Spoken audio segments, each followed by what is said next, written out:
Hi, I'm Jesse Grimes, and I'm standing here in the middle of my plot at the Ant Village at Wheaton Laboratories in western Montana.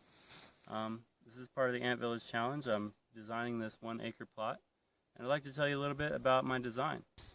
So first are the directions. To the south is that way. The sun is about midday right now. South is that mountain off in the distance. And then off to the east here, towards my truck, there's the road. It runs along my eastern border. And then off to the west is a draw. And that's an old creek bed. Doesn't have any water in it now, but maybe it will in the future. That runs along my western border there. To my north, over here, that berm right there is my northern border with my neighbor Chris. And so like I said, the sectors are directions in which energies flow into your site. And so my main sector is the sun sector. Of course, comes up in the east, goes down in the west. We're pretty far north here, so the sun is starting to dip pretty low in the sky. We just passed the equinox. So all of that's the main sector, is the sun. You have to design around that.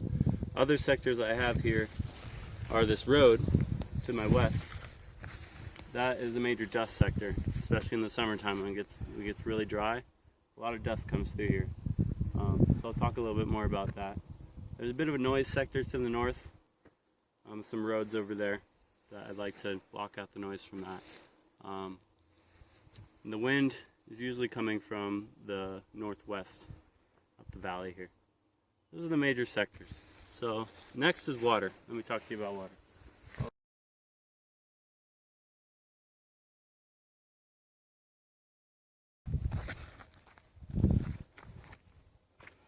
So here in western Montana, we don't get a whole lot of rain, maybe like 18 to 21 inches.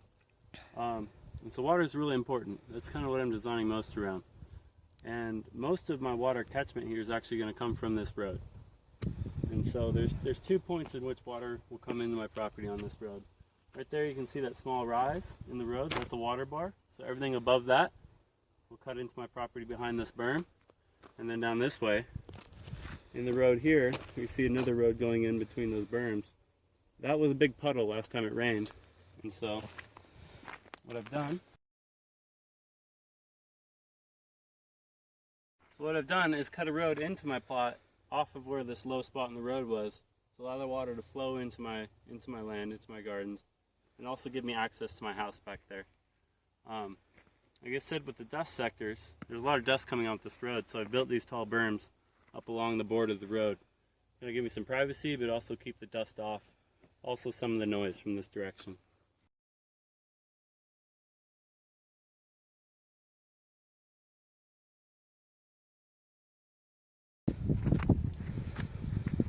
So here's the other point in which water comes into the property, off of this water bar. It comes down this road. We're pretty far up actually, so when it is raining, there is a stream of water coming down this road. This was a water bar that had been cut before by the logging company. Kind of just widened it and made these 2 berms here. So the water is going to flow in off this road, and this is actually the highest point of my property in this corner, so I wanted to catch that water up here.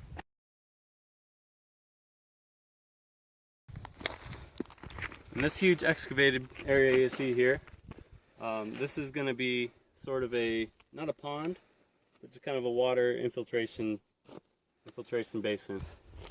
So my real goal with this property is to create a world-class BMX, bicycling, jumping destination that is also a permaculture demonstration site. That's what I call the Permaculture Bike Park. And so bicycles have been my passion since I was a little kid. I've always been building jumps. And then when I learned about permaculture, I started practicing that. And then at one point I realized that these 2 things fit together really well.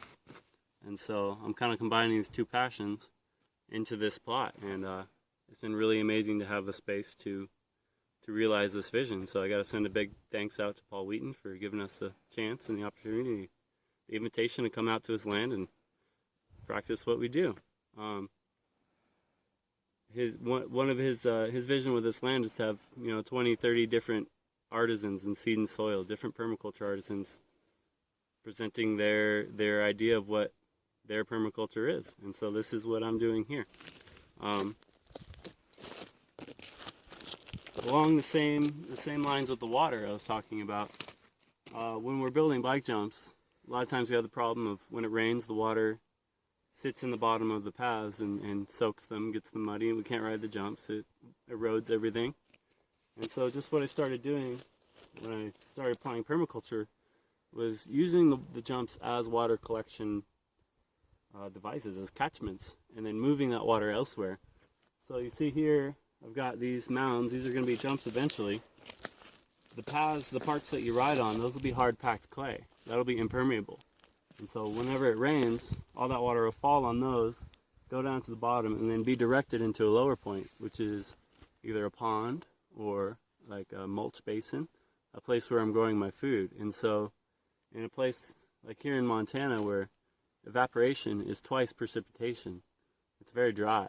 And so what I'm doing, by removing some of the land from growing space, turning it into jumps, something I'm using, a functional space, I'm using that also to collect water and concentrate it into the areas where I'm growing food. So I'm actually kind of effectively doubling the precipitation on half of my land by removing it from the other half. And so this is kind of a way of capturing and storing water, but also concentrating it, and also having a really fun place to ride jumps.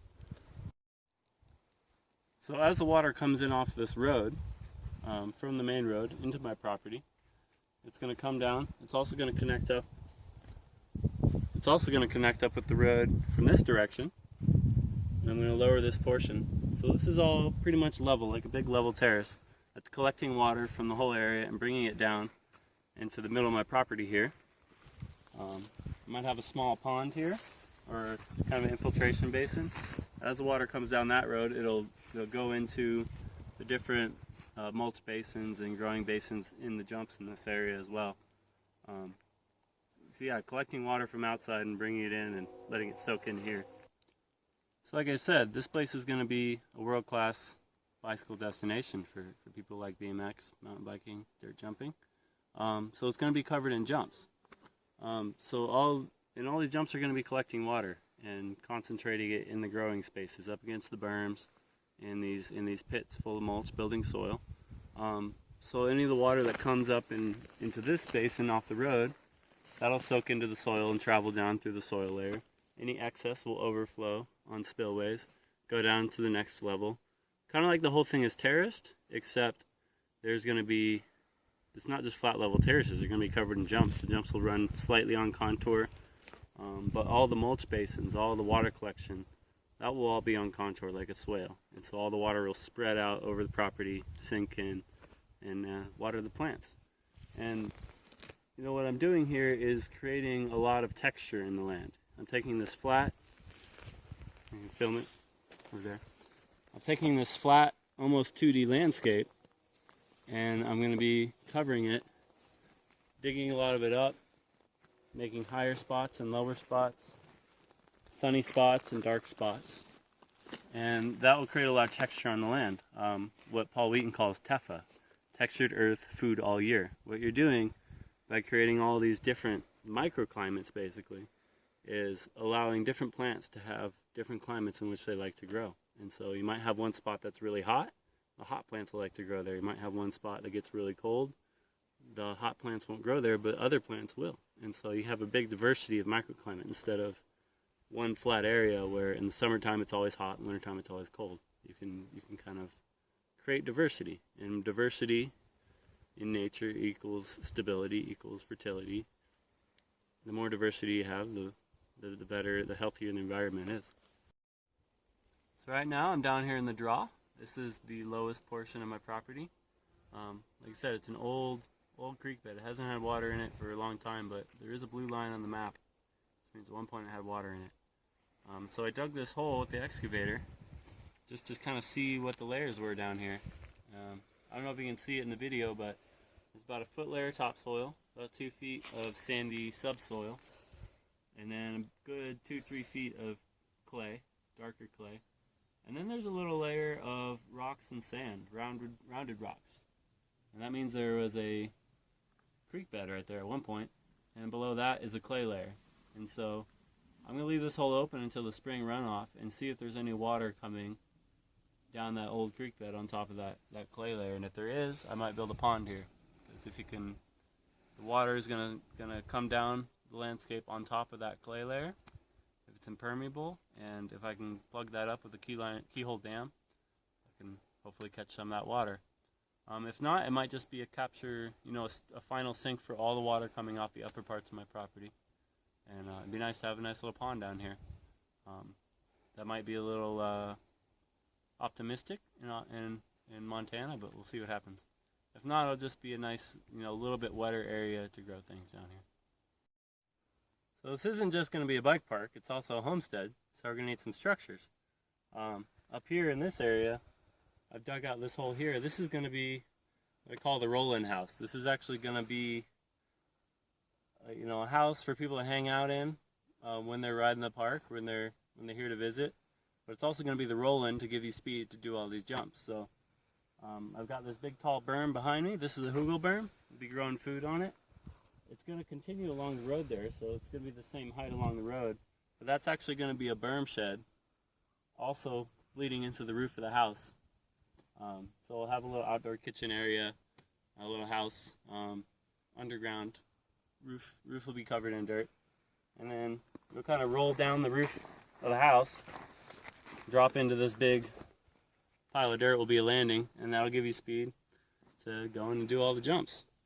So I'm really excited to build this house. Probably not until next year though. Where I'm standing now is going to be the future site of my workshop / bike shop. And basically what I've done with the excavator is pulled all the dirt from the outside and made this kind of very rough level terrace here, or level pad to sit the house on. And the reason I've dug out all around it is because this house is going to be a Wolfati style house, or a annualized thermal inertia house, in which if it's built right and if I can get it all right, it won't need any heater, it won't need any cooler, it'll just stay around 70 degrees all year round. And I've got to dig down around it so I can get the insulative umbrella down under the ground. And so the level of the ground, the final level, will be a little bit higher than this, and underneath it will be an insulated umbrella to make this whole thing work. It's going to be kind of a berm shed style shed roof thing, but I'm going to try to get windows on all 4 sides because it's real important to get light in from all angles. It's also going to be a jump because it's in a bike park, and so there'll be a lip over here and a landing on the back side of it, and you'll be able to jump over it. I'm going to need something to live in this winter, and those other 2 houses are going to be big projects. So what I have here is the site of my future bathhouse, which will also be my shelter for this winter. It's going to be a smaller structure, maybe 12 by 16. Same underground house design, kind of based off the work of Mike Ayler. And so I'm going to build a rocket mass heater in there that's going to heat water for the bath, and it's also going to keep us warm this winter. So there's going to be uphill patio on this part, and kind of a side patio over there. The house will be on that kind of raised pad there, and it'll slope down into the draw back there. And all the water that's used in the bath and in the showers, it'll go down into a gray water, probably reed bed down there in the draw, and then maybe go into a future pond or growing beds down there in the draw. And then eventually, up in this area, we got a little bit of slope here. I might build a bigger house, a big 20 by 20 family house or community house, big enough for a few people to live in. And that way the bathhouse will be right next to it and easily accessible. So I don't know what some of you might be thinking is, this looks like just a bunch of piles of rocks and dirt. This doesn't look like permaculture. And it's true, that's what it is right now, is making changes to the landscape so that it can be more diverse, more productive in the future. On all of these disturbed areas, we're going to plant nitrogen fixtures, cover crops, put a lot of mulch as much as I can get, and build up that soil again. And by creating so much texture in the landscape, I'm actually creating more surface area. Taking 1 acre of land area and turning it into 3 or 4 acres of growing surface because there's so much folds and ripples in the land. And so once this is all recovered from this initial excavation, this initial disturbance, it'll remain like this for the foreseeable future. Once the soil gets built up and more diverse plants are brought in, there'll be more diverse, more abundant, more productive landscape than it ever was before. And by doing all the water retention earthworks, I'm making sure that the water that falls on this land stays on this land. And that will stay like this forever until somebody else brings a tractor in and disturbs it, if that ever happens. But once I'm done doing all those earthworks, I'm not going to bring any more tractors in here. But the water retention landscape will stay. And so through the next 150 years, the water will just build and build and build till there's more and more water on this land. And that's what permaculture, some parts of permaculture are about, is making changes to the land in the short term so that in the long term its health and diversity and fertility will improve. We've already done so much damage. This landscape, although over there at my neighbor's plot, it looks like a beautiful forested landscape, it's a disturbed landscape. That's not what it once was. That's the result of human interaction, just as much as this is. That's had a little bit more time to recover. But this human interaction, this adjustment of the landscape, will allow it to be even more productive than it was before, after it was disturbed before, and approaching what it could be if it was never disturbed at all. And you have to remember, this is just one form of permaculture. Permaculture isn't any one thing. It's different in each context. In this context, I'm a guy who likes to build and ride dirt jumps, and I am living here. I'm part of this landscape. And so I am changing and affecting this landscape to serve a particular function for me.